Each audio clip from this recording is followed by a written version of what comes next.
It's been a while since we did some Elden Ring lore, so I gotta catch up on a few things. This is Vaati's latest video, but I think it's been about a month since his latest release. And I'm not sure exactly what this one is about, but there is a picture of the Frenzied Flame in the thumbnail, so... But of course, before we begin, make sure to go support Vaati. Link to that is always at the top of the description. Midra's Sanctum. A veritable paradise. And then... yeah. Not good. I forget, was that picture shown during the DLC trailers? I'm gonna assume this might be some DLC lore added onto the original game's lore. Come no closer. No Yeah, looks like closer, it. I say. What happened here? The map for this place now refers to it as an abyss, a place mired in frenzy, forbidden by the horn scent. Interestingly, the word the Japanese use to describe this place is Naraka, which essentially is the Buddhist hell. I'm also Buddhist, and here in Thailand we call that Narok, which basically also means hell, and there's like several different layers to that. I'm gonna assume Japanese Buddhism has different categorizations and different layers, but well, only the most horrific things must have happened here for it to be deserving of such a name. They're describing this place as a world of great suffering, torture, and torment. But before this, it was a sanctum, a private hideaway for the sage Midra and other hornsent who resided here. Midra himself has no visible horns, yet I'd still consider him to be one of the hornsent's brethren. After all, many of his fellows have horns. His manse was built with spiral pillars, and spirals are an important symbol to the hornsent, and he presumably observed hornsent customs at the church in the sanctum, which itself bears divine beast iconography. Give me a second as I brush up on my Elden Ring lore. The hornsent were the inhabitants of Belorot and the Tower of Enerlime? You guys who watch me play games on stream know that, I barely ever pronounce anything correctly, so forgive me on that one. They associated the spiral and tangled horns with the divine. The hornsent butchered undesirables and stuffed them into jars. Yeah, that's right. That was America's entire thing and her betrayal of them later on. And then she sent Mesmer in order to purge them. Alright, gotcha. That said, the church is about as far away from Midra's manse as can be in this place. So perhaps religion wasn't so important to those in the sanctum, geographically isolated as they were from the rest of the realm. Indeed, in contrast to the deep spirituality that we witness in other hornsent domains, I'd argue that Midra's manse was uniquely a place of discussion and learning. For example, countless books once adorned these bookshelves, and as per this site of grace, the manse once had a discussion hall where knowledge could have been shared. Not to mention, Midra is renowned as a great sage, a title that could only belong to a man who was profoundly wise. But when we arrive at the manse... Well, ideally you would hope so, and not because of some sort of political power. Most books aren't on their shelves. Instead, in most cases, they're scattered in and burned. and have been burned, seemingly deliberately. So, who did this? If I had to guess, I think it might have been the Hornsent Inquisitors. As we'll get into later, the Hornsent Inquisitors were a powerful force that invaded Midra's sanctum to stamp out the frenzy that had taken root here, and they do carry live flames which enable their fire breath attacks. So if books were being intentionally burned in this place of learning, then maybe it was for a reason. Maybe Midra and this remote sect of curious Hornsent discovered something that they should. Yeah, that logic tracks. Some sort of forbidden knowledge within one of these books summoned the frenzied flame to them. And then, because of that, all hell broke loose, is my best guess here. So once news of that got out, the Inquisitors were sent to purge the heretics. Which, is a line that I hear quite often. Shouldn't have. Maybe they discovered the knowledge that led to frenzy. But... is there an overlap between frenzy and knowledge in Elden Ring? Well, let me try and argue that there is.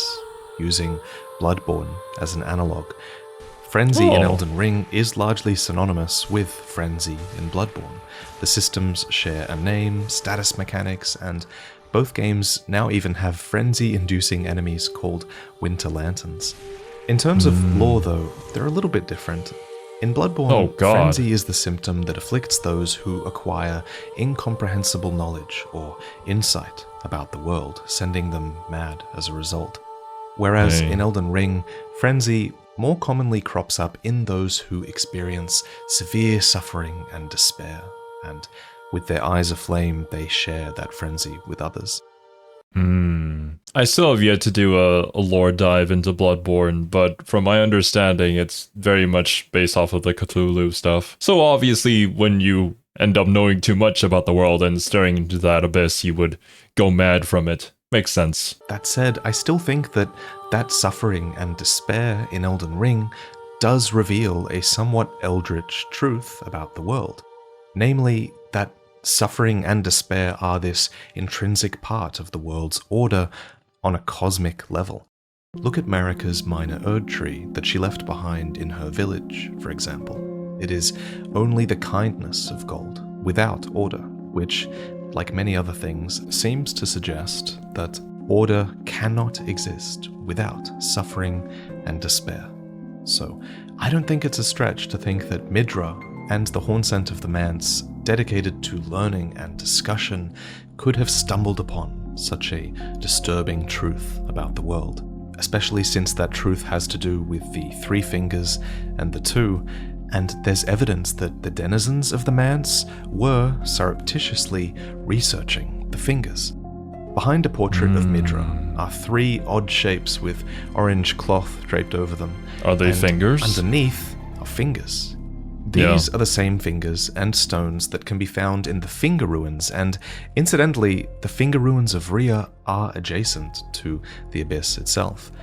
Shout out to Zlovsky on Twitter, who separated the models so we could get a closer look at these. In the end, though, how frenzy took root in Midra's sanctum is open to speculation. Maybe I'm wrong, and it had nothing to do with their research.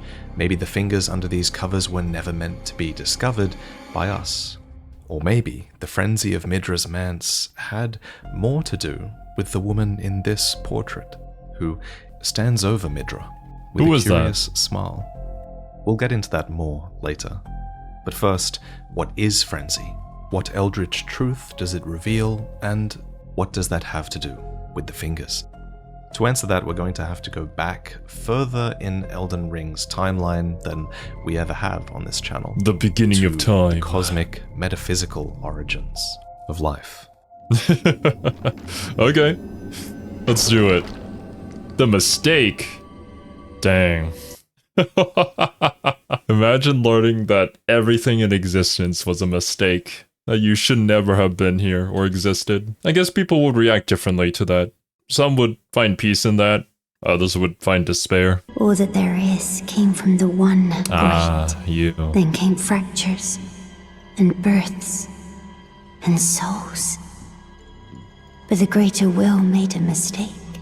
Torment, despair, affliction, every sin, every curse, every one born of the mistake. And so, what was borrowed must be returned, melted all away with the yellow chaos flame, until all is one again. These words were spoken by Hayata, Finger Maiden of the Three Fingers. The video unfortunately isn't up anymore, but I did react to the Prepare to Cry episode that Vaati did for Hayata specifically. I couldn't continue that series because we were getting smacked by copyright. To clarify, it's nothing from Vaati, of course. It was just YouTube and its automated systems detecting this and that, and some of them weren't even real, and it was a whole mess, so I decided to kind of just give up on that part. At least we can have fun learning about the Elden Ring lore this way. But Ayeta's story was so sad, and honestly, the Frenzied Flame ending, jeez, that seems to be one of the most depressing endings out there. But obviously this is Elden Ring, and there are other endings that I don't know about, and there's probably something even worse. Who divines their words. Let's break these lines down. So, everything everything in the world of Elden Ring is said to have come from the One Great. The One Great is essentially the beginning, a unified whole. It is the universe condensed as one. But then, a few lines later, Hayata mentions a greater will that made a mistake. And she doesn't say the One Great made a mistake, she says the greater will made a mistake. Almost as if the greater will is the One Great. And I think it is. Kind of. Perhaps it's more accurate to say that the One Great had a greater will. Because if the One Great is a collective, then the greater will could have been the dominant part of its intent. Its greater will, so to speak. And I'm saying this in past tense here because at some point there was a moment of fracture, a veritable Big Bang, where the One Great was no more, but the greater will remained. Continued, yeah. This moment is called a cosmic rupture in the DLC by Count Emir, who says that long ago we began as stardust, born of a great rupture far across the skies. We too are children of the greater will. So life had essentially been created, in many worlds, possibly, but to give order to its children in the lands between, specifically, the greater will first sent down Meta, the mother of the Two Fingers, and then the Elden Ring. While we learn from the remembrance of the Mother of Fingers that Meta was the mother of all Two Fingers and Finger Creepers, it says nothing about her being the mother of the Three Fingers. Thus, that came from somewhere else. When the One Great fractured, the greater will and its desire for order wasn't the only thing that was created. Frenzy and a desire for chaos was split off entirely. That kind of aligns with the whole yin-yang thing. One cannot exist without the other. And I think it makes a lot of sense that if one were to be born, the other would obviously be produced as a result. This is a separate part of the One Great that believes fracture was a mistake and that regression is the only path forward. To return to nothingness. This frenzied part of the One Great is called an outer god, as per Miquella's needle. So, as such, like the greater will, it also has its envoys. 3 fingers, not 2. And the fact that its envoys are 3 fingers is likely no coincidence. 2 plus 3 equals a 5-fingered hand, and thus, I think 3 fingers being envoys sends a powerful message. The message being that if order is run by 2 fingers, then the other 3 are naturally the ones that are missing. Of course, this is just speculation, but I like to think that the 3 fingers are kind of a revelation in and of themselves. It sends the message that once all was a part of the One Great, the 3 fingers and the 2. Unlike the 2 fingers, the 3 fingers are free to tell us their truth, that there was a mistake in the fracturing of things long ago, and that under the branches of order, life now divides and distinguishes, leading to torment, despair, affliction, sins, and curses. And so they believe the only solution is to melt everything Burn away it all. with the yellow chaos flame, until all is one again.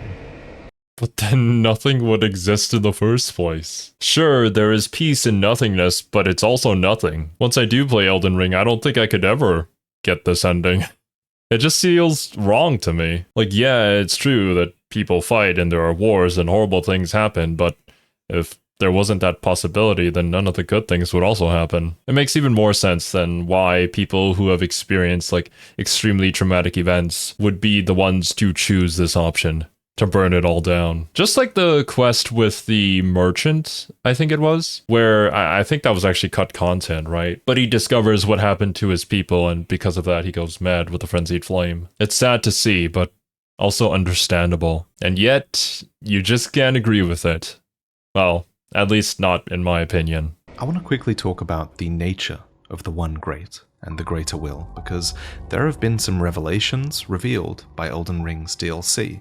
And one of them is that the greater will both is and inhabits a lightless abyss, as is depicted by the empty space in Count Emir's headpiece.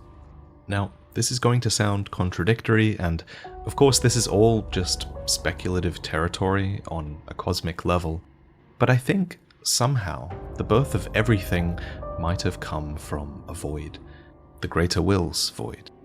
Astel, natural born of the void, is one such example of this happening, after all. Because of this bastard of the stars, we know that life can come from a void. So, if a void is a clue to the Greater Will's nature, then maybe a void is also what the One Great was, and inhabited. And so, perhaps it's no coincidence then that when Frenzy burns something, it burns it away to nothingness.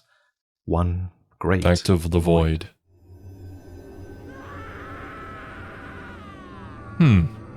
Okay. It's kind of difficult to think of a concept of creating something out of void, which is literally nothing. But that's also because I think of it in a more physical way, when it probably isn't that. I mean, these are like outer gods that we're talking about.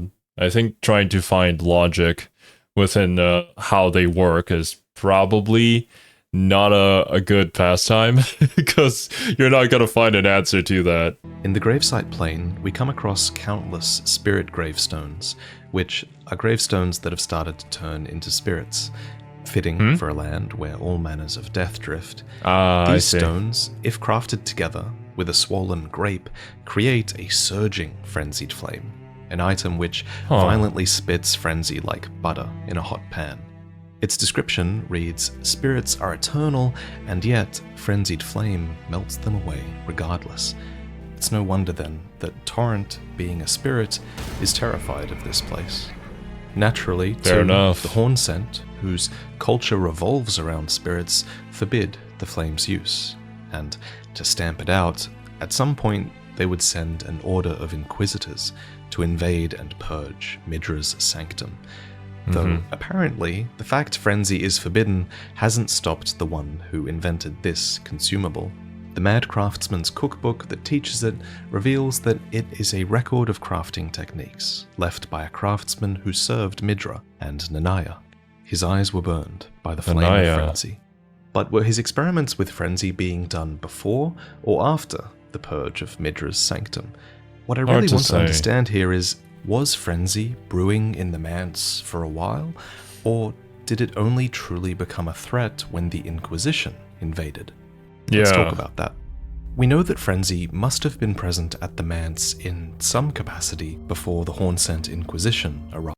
Well, yeah, fair. There had to have been some sort of evidence that they had been tainted by heresy. The flame of corruption has overtaken them, so the Inquisition needs to get involved. Somebody had to have reported that, right? So maybe there was a discovery of this, and there was some sort of attempt to make practical use of it. In many ways, the thirst for knowledge can lead down dark paths, and it's really a classic in any media, where the scholars go a little too far in their research. Why else would the Inquisition have come to stamp it out? However, I don't think it was out of control by any means. I think they were merely on the brink of it, and that's because of this tortured phantom of the manse, who questions why the Inquisition and their cruelty was even necessary. While begging for mercy, he says, "I ask, what crime did great Midra commit?" It's not clear whether he simply doesn't understand the threat that frenzy represents, or whether he simply doesn't think that Midra is to blame for it. But I think we can at least take from this that frenzy wasn't out of control at the sanctum. It was just there.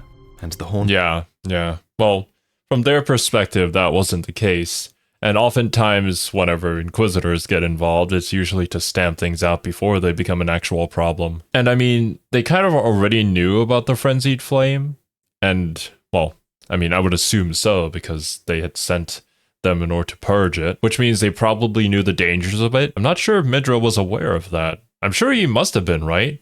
Because that's like a core part of Hornscent society, their culture and everything. Yeah? I don't know, perhaps he was trying to tap into its potential for some sort of other practical use that wasn't meant to be some sort of weapon. Maybe the Inquisition was unfairly sent here to purge them, which also happens quite a lot. Hornscent Inquisitors had been made aware of it.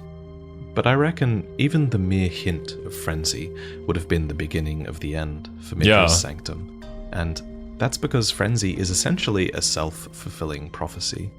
The fear of frenzy and its void inspires an extreme response to those in power, leading to the torture and torment of those who are frenzied, which is itself an extreme response that exacerbates frenzy even more, and on it goes. In the end, frenzy only really exists because of how awful the world is, and the torture to stifle it only proves that fact.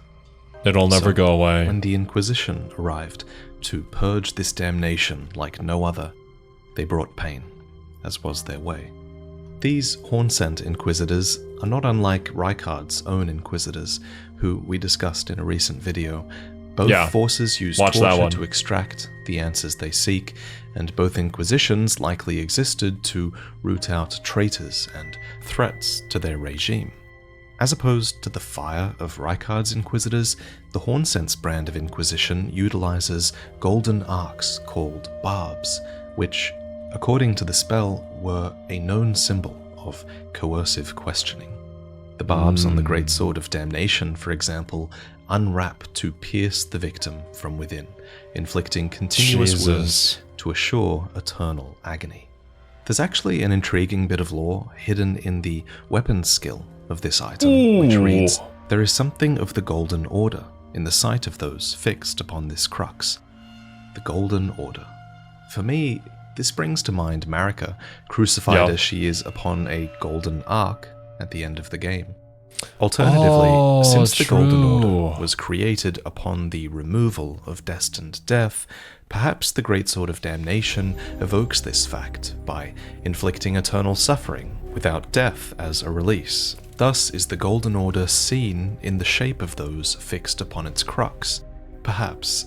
It's hard to say for sure what was meant by this line, but I'm glad this line exists because I think it means that they want us to question why the barbs of the Hornsent look like the rune arcs of the Elden Ring.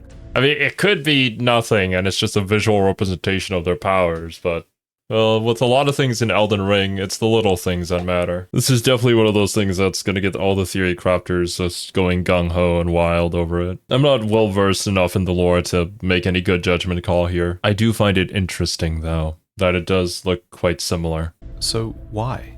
Why did the Hornsent have these golden arcs and methods of torture that echo the Golden Order when theirs is a civilization that preceded the Golden Order and the Elden Ring?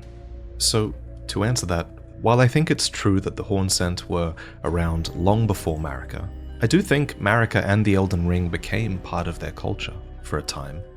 The simplest proof of this... Well, I mean, Marika earned their trust, right? So they had to have had some sort of dealings with each other. Of course, Marika had her own ulterior motives, and I'm kind of curious who exactly made this Inquisition in the first place and gave them the tools that they have. If Marika had some sort of political sway over, well, in Hornsent society, then potentially it was her? Or at least, you know, introduction of these tools and methods was from her. Is in how the Hornsent believe that Marika betrayed them.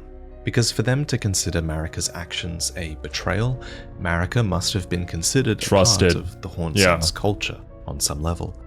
But for more evidence of Marika's involvement in this place at this time, take a look here, where you respawn after getting jump-scared by a winter lantern. There's a stake of Marika here, and for these to be in the realm of shadow, it means that Marika must have been a force in the world long before the Inquisition arrived. Even here, in this sanctum that's geographically separated from the rest of the realm. And while you could argue that these are just here for a gameplay reason, you know, and that they have no relevancy to the lore, I don't think so, because I think From Software are aware of the lore implications of these statues. For evidence of this, look at Raya Lucaria. This is a place where Marika would have been unwelcome, and so there are no stakes of Marika at all here. All of this is to say that torture was ingrained in the Golden Order, be it via the Hornsent's Inquisitors, or Rykard's Inquisitors, or the Elden Beast itself. Order requires enforcement, it seems. Remember, Marika's minor Erdtree has taught us that there is kindness without order, and therefore that there is cruelty with it. And so, even though such torture exacerbates frenzy, It was the institutionalized way forward for the Hornsent, who, as we know from other parts of the lore, were a race that definitely had no issues persecuting their own brethren. The tortured phantom we mentioned earlier laments, "I beg you stop, haven't I taken enough? Are we not brethren, common in our line? And yet you offer only cruelty."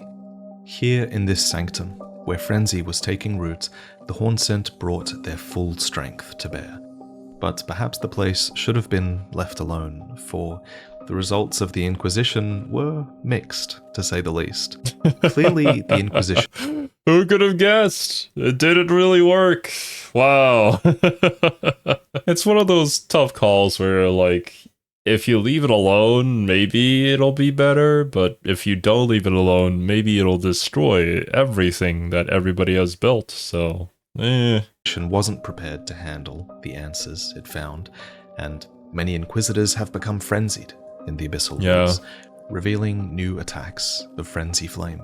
Interestingly, one spell they channel is Frenzied Burst, which has a description that talks about how every single person who attempted to control the flame of frenzy succumbed to madness after a desperate internal struggle. This is the same incantation that Vike uses, and it might be a reflection of his own struggle with madness. The fact that this incantation exists is called a meager victory over frenzy, and this is why I think the Inquisitors fought hard before succumbing to the frenzy. Yeah. Perhaps this first-hand witnessing of the despair that was coming as a result of their own torture touched them, or perhaps they fell victim to the aging untouchables, the Winter Lanterns, who we'll talk about more later.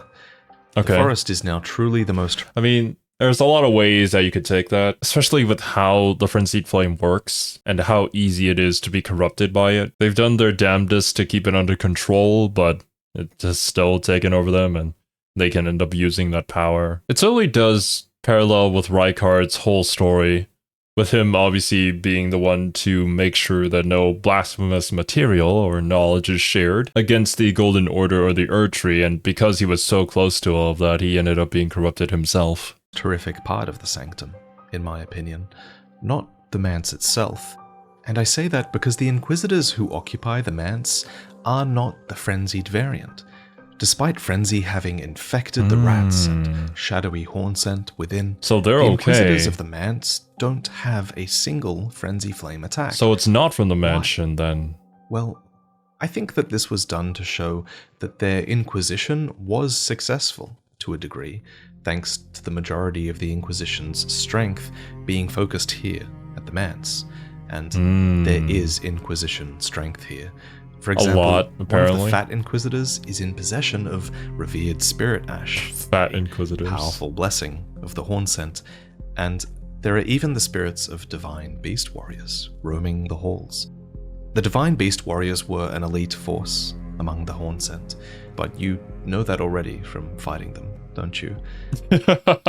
Oh no. Especially in this narrow hallway with those wide sweeping attacks. Ooh, yeah. Not a good combination. But okay. So that means that they sent their best of the best here with the best tools in order to take out the Frenzied Flame, which they successfully did. But then, was there like another attack elsewhere from the Frenzied Flame? Or was it from another source? Or did some manage to escape from the mansion somehow? And then the Inquisitors who were left to hold the backline got infected by that? To be clear though, these aren't physical beast warriors, they're actually spirits. Perhaps these warriors were once part of the Inquisition's forces and then died in this place. What's more likely though, I think, is that perhaps their ashes were given to the Inquisitors, who then summoned them here to fight, as weapons to be wielded in their assault. We do, after all, know that the Inquisitors are capable of summoning the spirits of their comrades. We know this thanks to Jory, the Elder Inquisitor, who rings a sort of spirit calling bell to summon his brethren in his boss fight. And it's here, in this place where the catacomb spills out into the forest, that he holds down the fort, alone, a final frontier for those coming in or out According to the Inquisitor Ashes, inquisitions often perplexed the minds of the uninitiated, and so seniority was viewed as an asset, and Jory is an elder Inquisitor. Thus his age helps to explain why he is the last one remaining on the edge of the forest, endlessly calling in his brethren to fulfill their duties properly in death. One thing I wonder though is why inquisitions perplexed the minds of the uninitiated. Was it because these inquisitions were focused on torture so deeply? Could newer... Whoa, that is a cool weapon. Was not expecting the levitating butterfly swing. Inductees not understand or fathom why they were performing these terrible rites? We do know from the... Maybe it's one of those situations where, like, if you know too much about the thing that you're purging, you're going to get corrupted by it, and so you're simply sent out to do said thing and not question anything. Like, for example, in the Warhammer 40k universe, if you know too much about something, or, well, not necessarily even that, but, like, the more you know, the worse off you probably are, because ignorance is bliss. And chaos works in mysterious ways, so just that knowledge of them existing could be an entryway. I can imagine a similar situation existing here for the Inquisition. Caterpillar mask, that doubt about the terrible rites that they were performing was a thing, and that they had to intentionally ward this away. So perhaps this torture inflicted via the Inquisitions caused a similar sort of doubt. Whatever the case, to an extent, the Hornsent efforts here were successful. The books were burned, the manse was stifled. And on that note, I want to talk about the 10 figures that are bound outside the manse. Specifically. There's not much information on these guys, I think, but if I had to guess, I'd say that these 10 were Midra's associates. Yeah. Were bound and executed outside the manse. Their somewhat similar garb to Midra's, and also the gold protruding from their necks, might be an indication of that. This, plus the fact that they're just facing away from the manse, strikes me as a warning for those in the forest to stay away from the manse, which Midra's executioners have now laid claim to. And speaking of execution, as a result of the Inquisition's invasion, Midra himself accepted the Great Sword of Damnation and pledged to endure their eternal punishment, warning others to stay away from him, lest they succumb. But I don't think that this was a true victory for the Inquisitors, because in reality, while Midra endured, the frenzy was ripening within him, and one day it would be a fruit fit to burst. It is impossible to get rid of this thing, man. I mean, all the methods, we talked about this earlier, but all the methods that the Inquisition could use kind of also promotes frenzy, so this bursting of the flame was inevitable, and I'm going to assume all you can really do is show up here as the Tarnished and make sure he doesn't destroy the world. I wonder how this fight would go if you were kind of going down the path of the Frenzied Flame, and you had also taken in the Frenzied Flame. Would he acknowledge that, being like you are an opponent, one who also seeks to return everything to nothingness? All according to plan, perhaps. Also, who is this lady? We still have yet to talk about her. Despite evidence of the Inquisition's victory in this place, frenzy is entrenched pretty deeply. Yeah. Now, at least. The very earth is scarred, and even the animals are afflicted. Even the originally multicolored flowers of this place have changed to be colored by frenzy, and one particularly inventive perfumer has clearly used these to create the Frenzy Flame perfume. It's clear that frenzy is ripening here, and I think that most of it came as a result of the Inquisition itself. There's a curious enemy in this place that I think supports this idea. The Madding Hand. It's a human NPC whose namesake is a weapon, a glove stitched together from the flayed skin of the victims of a butcherous bloodbath. What the fuck? It was forged of an unyielding black impulse towards revenge, fostered in those who were hunted down as heretics by their own brethren.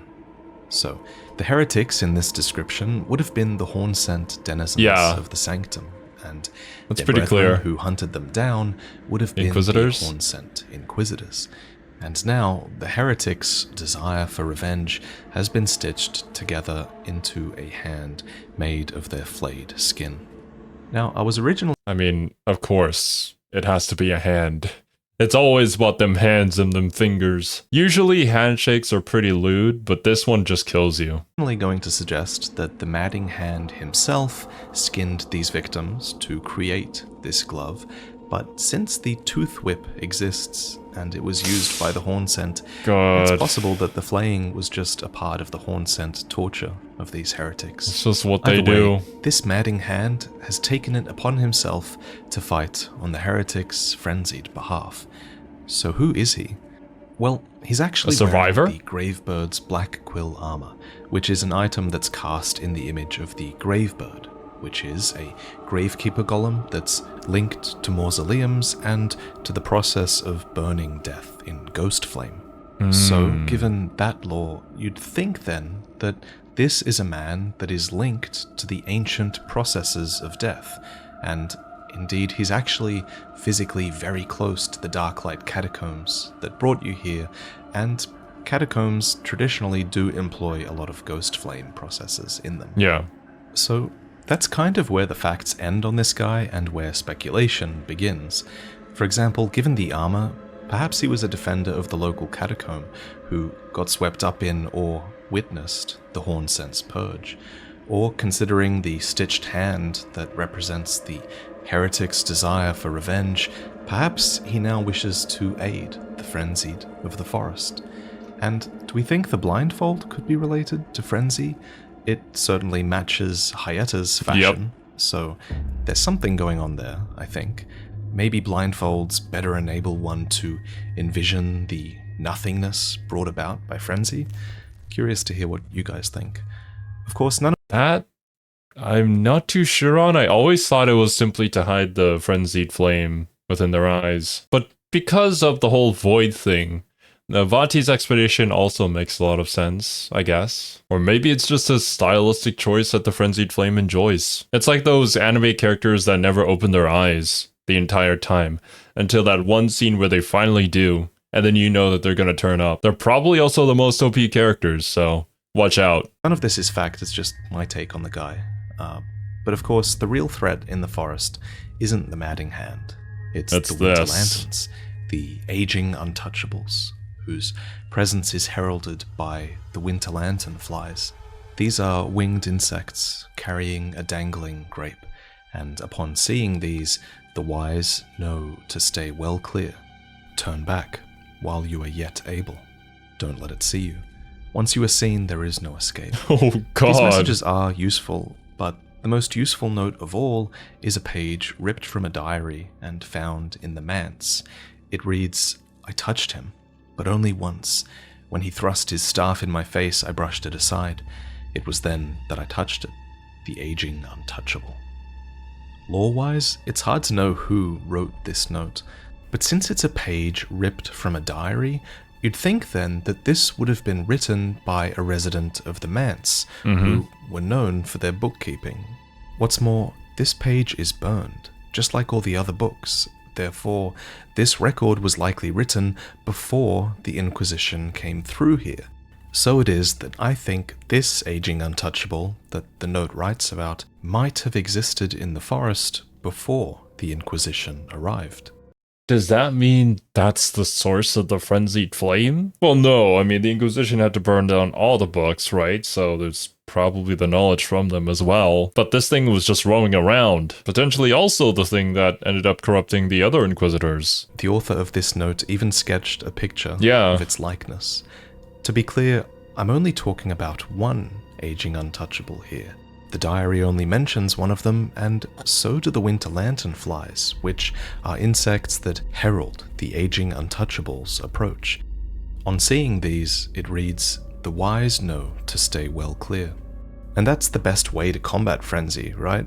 To leave it alone. The quote-unquote wise denizens of the sanctum had likely learned this early on, and perhaps so too did Marika, who locked away the frenzied merchants underground, out of sight and out of mind. So, in my headcanon at least, Frenzy had appeared in the sanctum before the Inquisition, and there was an aging untouchable roaming that the Manse had learned to steer well clear of. Of course, eventually more aging untouchables would be created. There are 6 in-game that you can find. How are Frenzy they made? had not yet gotten out of control. Remember, again, there's a phantom in the Manse who wonders what crime Midra has even committed. And to be fair, is it a crime to learn painful truths? To despair? At any rate, while this note does reveal good lore, more than anything, it's meant to be a gameplay tip. It teaches you that by parrying a Winter Lantern's staff, the aging untouchable can be killed. Upon doing so, most drop a swollen grape, Nice. an eyeball that has swollen over time, marked with fingerprint burns. Jesus. It is proof that the Winter Lanterns have been Oh, that's right. I was wondering. It was such a strange name, like Swollen Grapes. But in Hayeda's story, I think a lot of people would come up to her to give her grapes, right? For her to consume, I think. And those are all just their eyeballs because they were infected by the frenzied flame. I could be misremembering, but I'm pretty sure that they use the exact same term. touched directly by the 3 fingers embrace. These beings are the most dangerous thing in the sanctum now, especially considering the 3 fingers seem to have blessed them directly. They're even wearing rags, which might suggest that they've divested themselves of everything. But what defines them actually isn't that so much, it's actually something else. They are defined by their aging. Parry this Winter Lantern and you receive the Aged One's exaltation, which reveals that their head is supposed to resemble this sprig of ripe grapes. This is fitting, but the most curious part is the quote that follows. Gift your madness to our Lord, bless our brethren with grapes, take care that they fully ripen. This quote must have come from a horn scent, since it says, our brethren. What's more, their walking sticks are twisted in a spiral, which is a Like the horn horn scent scent. symbol. So, the aging untouchables were once horn scent. And Corrupted horn eventually, scent? there were many. And whatever they were, aged inquisitors or denizens of the sanctum, now they exist to afflict the rest of the horn scent with frenzy. And this frenzy is defined by its full ripening. Ripening is obviously something that happens with fruit, making it very relevant in this situation where we're talking about grapes, which are eyes. Yep. And ripening is something that occurs over time. And so, aging and enduring this madness is the key to this frenzy being powerful. And this frenzy is to be a gift, not unlike the Shabriri grapes we gift to Ranta, so that she might glimpse the distant light. Frenzy is shared like that, and theirs is to be a gift to their lord. Which brings us to Midra, finally, the old sage whose frenzy they surely intend to have fully ripen, so that he might become the lord of frenzied flame. This ripening has been enhanced by his torture, and the final words that he heard from his lady. Imagine if this was all part of the Frenzied Flame's plan. To endure all of this suffering so that you can burn this entire world to the ground. It probably is, to be honest. Or well, because they're like a representation of chaos, they probably don't have a plan. It's just the way that they work that feeds in on itself that creates all of these potential avenues for chaos to ensue. Please endure, she said. It was a curse. So who are you? Can we finally talk about you? There we go. Shabriri? Frenzy consumables tell us that the flame of frenzy burns Wait, the... Shabriri was the name of some dude, right? Who, I think he betrayed the Golden Order and was like one of the first to find the Frenzied Flame or something like that. Actually, I think his betrayal was something so horrific that nobody ever talks about it, right? I do recall us talking about it during the Prepare to Cry episode. We'll probably get a refresher here. If not, I'll search it up later. the eyes, but tranquility follows in its wake. No wonder Midra desperately wants to rip the torturous greatsword free of himself. For in the end, the Lord of Frenzied Flame shall take their torment, despair, their affliction, every sin, every curse, all melted away. So reads the spell Midra's Flame of Frenzy, which is a remembrance incantation designed in praise of Midra, Lord of Frenzied Flame. Curiously, this description ends with the line, "Yet Midra, like others before him, was too weak to become a lord." And yet, he did become a lord. So this line is kind of contradictory, right? Perhaps you're supposed to read this as Midra was a Lord of Frenzied Flame, but too weak Not to become the a true lord, since you defeat. Yeah, I mean, I'm gonna assume that it suggests that you only count as a Lord of Frenzied Flame if you succeed in burning down the Erd Tree. And of course, everything along with it. Him.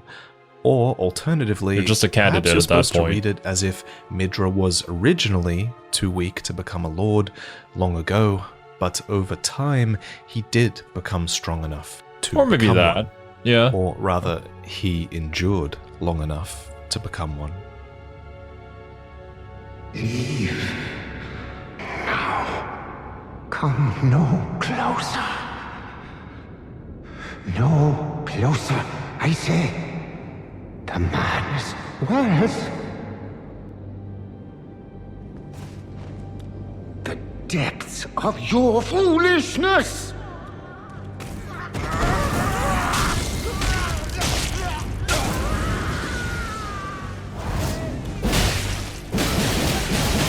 Ooh.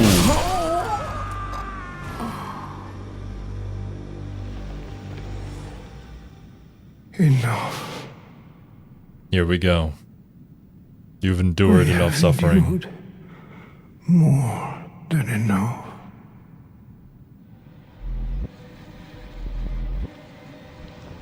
And off comes your head. I ask you forgive me, dearest Nanaya. From this dialogue, we learn a few things. One is that Midra genuinely sees the madness as a curse, and is worried about what it could do to others. Thus, he warns you to stay away. Two is that he genuinely cares about his lady, who he calls dearest Nanaya. And third, since Midra asks for Nanaya's forgiveness when he succumbs to frenzy, I think He was Midra told by believes her that to Nanaya endure. told him to endure for the sake of others, yes, but also for her. So, this maiden essentially wants Suspicious. Midra to suffer in righteous hardship for the one that he loves. Now, where have we heard that before?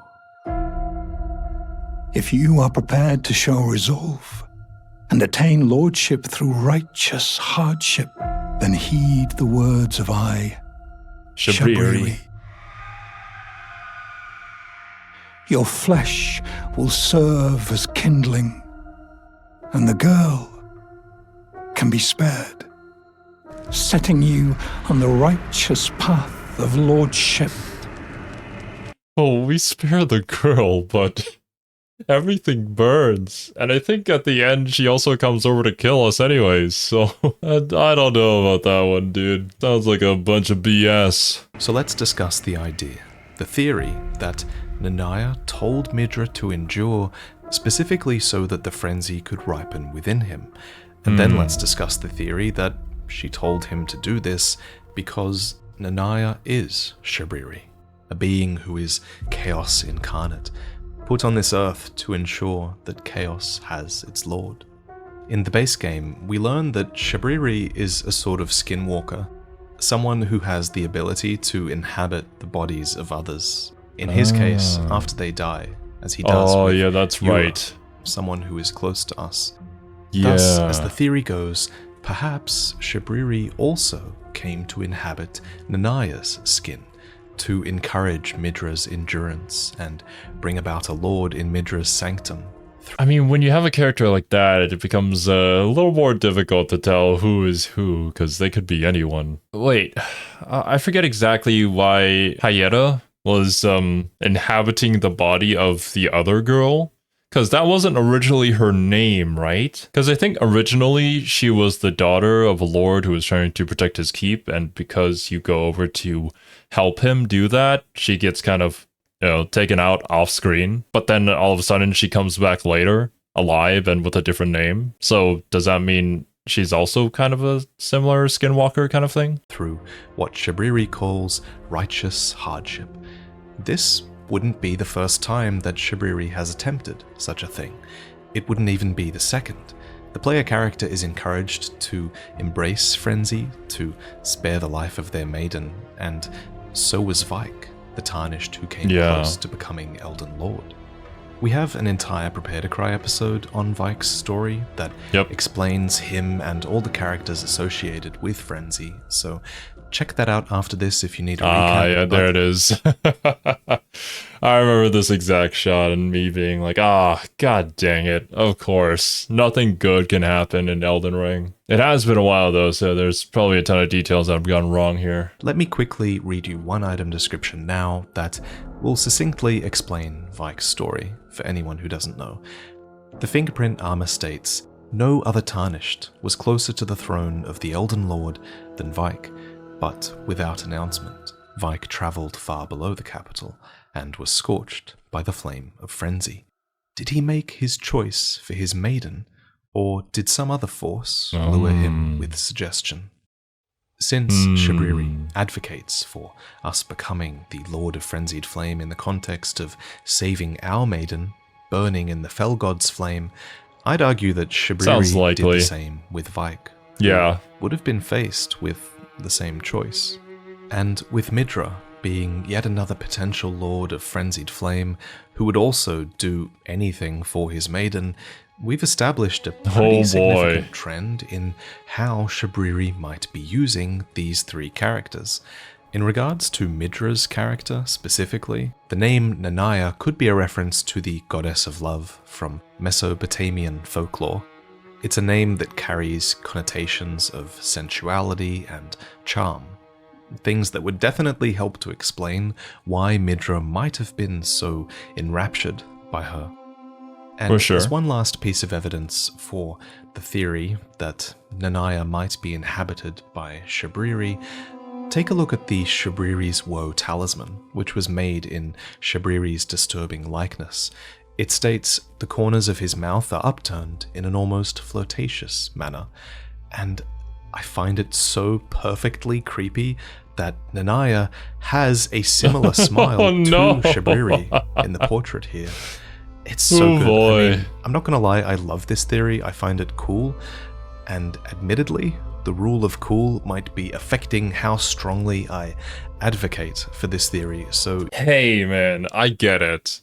It's like, fun over balance, cool over reality. It's like, sometimes you just want it to be so that they had paid so much attention to this minute detail that they would add it into that one portrait because of this one talisman and have them link with each other. But I do find it a little far-fetched. Regardless, I do want to agree with it just because it sounds awesome. Yeah, I get it. You should keep that in mind when listening to me. And on that note, I do want to say I first came across this theory in this Reddit thread, and it was through the process of agreeing and disagreeing with multiple arguments here that I came to my own conclusion. And my conclusion is that it's possible that Nanaya could be Shabriri, but it's also possible that Nanaya is just her own character, using a similar playbook as Shabriri. Either way, though, in my eyes, Nanaya is still a chilling, manipulative character who cursed Midra to endure very intentionally. But there are definitely a few ways to interpret Nanaya as a character, and I'd encourage you to come to your own conclusion on this as well. For example, another interpretation might be that instead of being literally Shabriri, Nanaya could instead parallel Hyetta, another sort of skinwalker in the base game. Okay, there we go. Seemingly unintentionally occupies Arena's flesh. In her story, Hyetta fulfills the role of Finger Maiden for you in the Frenzy storyline, except she's the maiden to the 3 fingers, not the 2. And maybe Nanaya was a sort of maiden to Midra, albeit a more manipulative one. And as another alternative interpretation... I mean, you could say manipulative. It could also just be like the parting words of a lover who was like, please endure this pain and someday I'm sure you'll escape from it, without really the knowledge that it would turn you into the Lord of Frenzied Flame. But once again, you gotta back up and say, you know, this is Elden Ring. They probably want you to suffer. I guess you could argue that Nanaya isn't an advocate for frenzy at all, but I reckon it'd be hard to do personally. That's because the evidence of Nanaya being honest and really genuinely wanting Midra to endure for his own sake is kind of undone by the fact that when we find Nanaya's body in-game, she's actually cradling someone who was a prior Lord of Frenzied Flame, albeit a feeble Lord of Frenzied Flame. Never mind Nanaya's then. torch is a torch made by attaching a dying flame of frenzy to a small spinal column. Now, this English description kind of makes it sound like it was a crafted item, with frenzy being attached to the spine, but the Japanese description makes no such claims, and indeed the frenzy at the tip of the spine simply reflects, I think, one who was a past Lord of Frenzied Flame, since such lords always have their spines culminate in a frenzied void. Anyway, the description goes on to read that in a distant land, in an age long past, was born a man who failed to become the Lord of Frenzied Flame. All that remains of him is cradled gently by Nanaya. Then yeah, never mind. She totally wanted to make him into a Lord of Frenzied Flame. There is absolutely no denying this at all. This description notes that the feeble Lord of Frenzied Flame existed in a distant land and an age long past. Now, one interpretation of that is that the realm of shadow itself is that distant land in question, and that a Lord of Frenzied Flame rose here long ago, even before Midra. Alternatively, you might interpret the distant land as being distant from the lands between. Yeah, there are probably other places that exist within the world, right? But like, yeah, we don't go all the way over there to explore, because if we ever did do that, the game would be way too big. It's difficult when basically every item description has wording that you can interpret in many different ways. Have we found any other item descriptions that speak of a land that's further beyond this place? That obviously, you know, isn't the Shadow Realm that we explore in the DLC. I can't recall of any, but then again, it has been a while. Entirely, and that the feeble Lord's remains were carried here, maybe by Nanaya. It's kind of up to you. What is clear, though, is that there were other aspiring Lords of Frenzy before Midra, yet all of them were too weak. And surely for Nanaya to cradle this feeble Lord so tenderly suggests a connection between her and the Lord. Therefore, I feel like Nanaya has to have some malintent here with Midra, right? I agree. I mean, she's literally sitting in his chair, cradling a prior lord's feeble remains. And since Midra is worried about the frenzy spreading, I don't think he'd be too happy about her holding this torch. Not to mention, torches light the way ahead. So symbolically, she's having her path ahead lit by frenzy. Now, I've seen some speculation that this spine belongs to Nanaya's child. The main arguments that I've read are that the spine is specifically defined as small and that Nanaya cradles it affectionately. But just because Nanaya cradles something doesn't mean it's definitively her child. To me, this just reveals that she has affection and perhaps pity for the subject. Tough. I can see both arguments. Cradle being used to describe something that you're holding affectionately can be used for both senses, so I'm also gonna guess that there's probably nothing else that would identify who this previous Frenzied Flame Lord is. So ultimately, the only conclusive evidence that you can draw from that is that she had a connection to whoever this was, or... What's more, the spine being described as small, to me is an indication that it belongs to a feeble lord, not that it's literally a child's spine. Indeed, the spine is quite large and is described as having belonged to a man. Okay, but could this have been her adult child then, who failed to become a Lord of Frenzied Flame long ago? And she could just be cradling their remains. And I mean, I guess you can't rule it out. But then some people insist many ways to interpret. This was Midra's child, because Nanaya has her hand over her stomach in the portrait here, a pose that some believe suggests that she was pregnant at the time her portrait was taken. For this to be true, the child would have had to grow up in the sanctum and then succumb to frenzy and then fail to become a lord. But that's a lot of history for the sanctum to have had, so you'd think a lot of time, surely such history would have been mentioned in the lore if it had happened. So while I think these theories are compelling, I don't subscribe to them personally. I believe that Nanaya did have a history with a feeble lord long ago. But to me, since she has such clear, sinister intent in telling Midra to endure, I'm not sure that she can be this well-intentioned mother. And the idea of her being an advocate for the frenzied flame and still giving birth rubs me the wrong way as well, because birth is kind of a sticking point for those who advocate for frenzied flame. For nothingness, In the base game, Hayata is euphoric at the idea of no more fracture and no more birth, so if you believe that Nanaya is aligned with frenzy, then birth probably isn't too It contradicts high on her that agenda. So in the end, Nanaya's character continues to pose so many questions, like where was the distant land that her torch alludes to? What age long past featured this feeble, frenzied lord?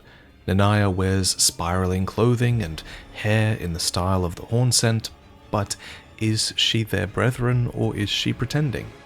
But yeah, because if this is from a distant land that isn't from that place, then she must have come from said place, right? Or passed through it, or somehow whatever discovered this thing on her travels. I don't think if anybody else knew that she had this, that she would be able to get away with it, because they all disliked it. And even the guy, even Midra, said to stay away because he knew the dangers of the frenzied flame. The Inquisition was sent, like, sure, but they probably didn't intend any harm by discovering the frenzied flame or whatever knowledge that they maybe accidentally even discovered. So then, yeah, she must have been keeping this secret and had always intended for this to be the path, or maybe she even suggested this area of research, which put them down the path to discovering it. The frenzied flame, I mean.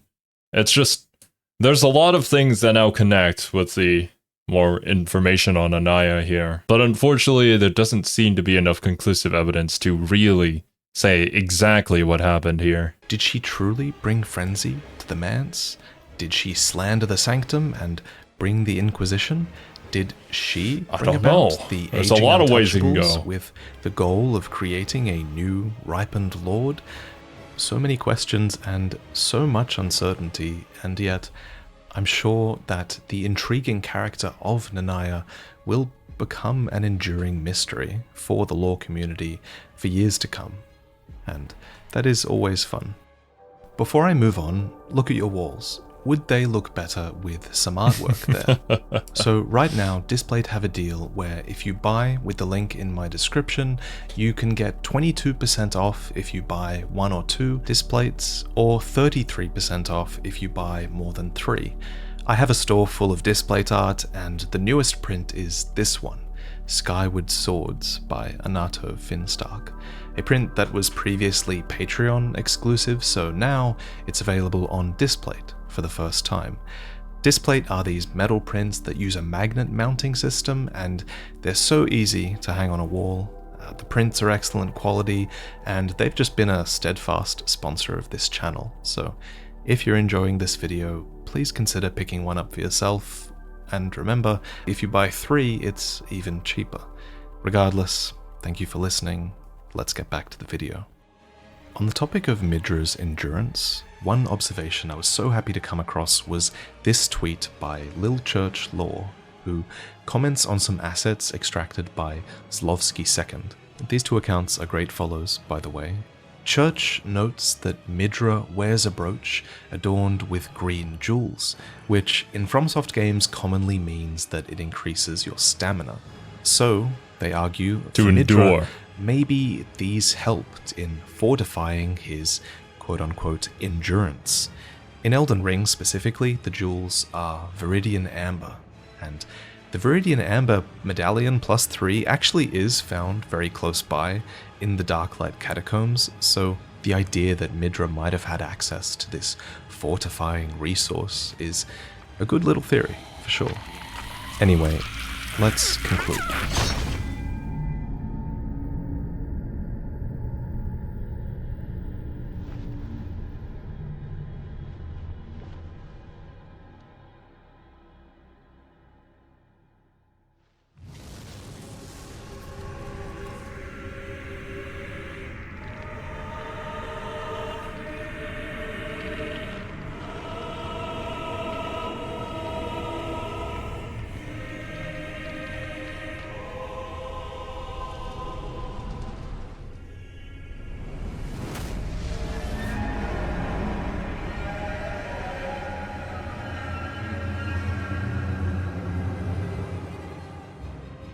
In the end, with you pushing him over the edge, Midra finally gives into that blissful salvation, his frenzy. But it's not enough, and his ripening was all for naught. So what happens after you defeat him? But it's no matter, for as long as order remains, it seems, chaos cannot die. And there are other prospects, like Vike, like you, tarnished, exposed to the injustices of the world, who might go on to become Lord of Frenzied Flame. For unlike Midra, you are bolstered by the great runes of the Elden Ring. You are unleashing frenzy from within the Erd Tree itself. Surely that has to count for something. Though, even then, this ending might not strictly be the end. For Melina believed in the beauty of the world that you burned down, despite its flaws. I mean, I kind of agreed with everything Melina had to say there. And I'm really glad that she's that juxtaposition to your choice of the Frenzied Flame ending there. She tried her best to reason with you and to get you to see the world as it is, not just from what you've experienced and all the suffering that you've gone through. Of course, it doesn't really succeed in that ending, and so she has to set right all the wrongs that you've done. So, Melina, holding fast to Torrent's whistle, promises to deliver you a destined death, as Torrent burns away, his screams echoing in the distance. Poor Torrent. He was afraid. I didn't realize this during that reaction, but I did see comments mentioning it, and it was tragic, man. How could we? He did nothing wrong. For good reason. Thank you for watching.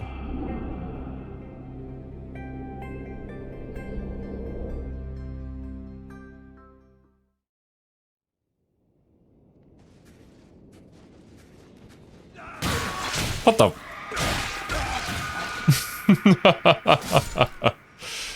Oh man, it really is hell. Now, Naya just seems like such a fascinating character to me, and even if she isn't Shibiri in disguise again, like she could probably just be another one of the Skinwalkers who seeks to bring about the end of everything. But I do feel like there's still a lot of gaps within the lore there, and a lot of speculation to be had. Maybe it is still in the game somewhere and peeps just haven't discovered it yet, like what the actual answers to everything is. But it's also another complaint that I've heard about the DLC, with a lot of people complaining that there's like new bits of lore added that isn't really well developed, and there are just too many missing gaps there, which, you know, you could argue is part of the fun of speculation and creating theories around that. But what do you guys think? Obviously, I still have yet to play the game because Elden Ring is still yet to win any of the polls that I've done. But for those of you who know all about the lore and have played the DLC, yeah, let me know. Regardless, thank you guys so much for watching. Hope you enjoyed, and I'll catch you in the next one.